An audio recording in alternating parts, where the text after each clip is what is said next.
First, let me join so many of my colleagues in thanking the Senator from Maryland for being such a steadfast and strong champion and a model for me as a newcomer of leadership in the United States Senate, and to all the women who have spoken today, the women of the Senate who are on this issue and so often on other issues, our conscience in this body.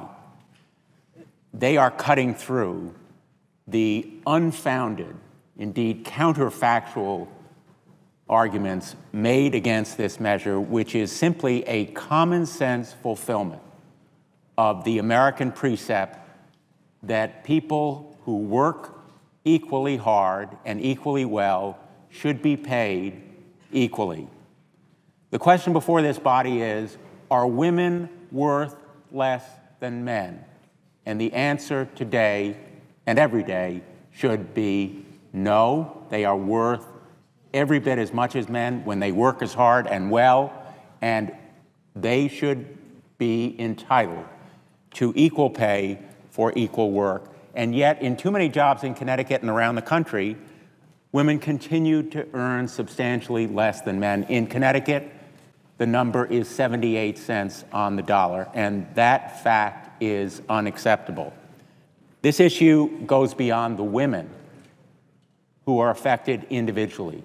It is about their families, because on average, mothers in Connecticut contribute 40% of their family's earnings.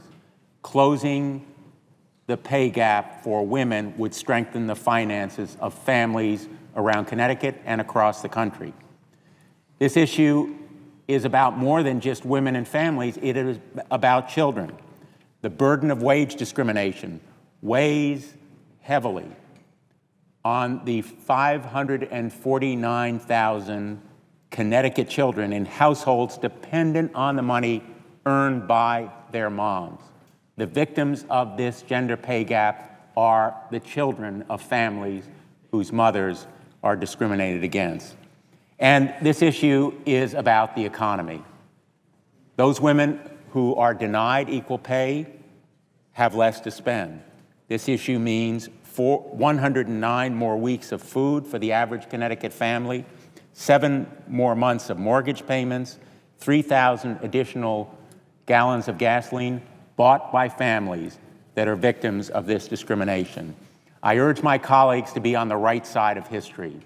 As Martin Luther King said, the arc of history is long, but it bends toward justice. Let us do justice today in this measure and pass this Paycheck Fairness Act on this day.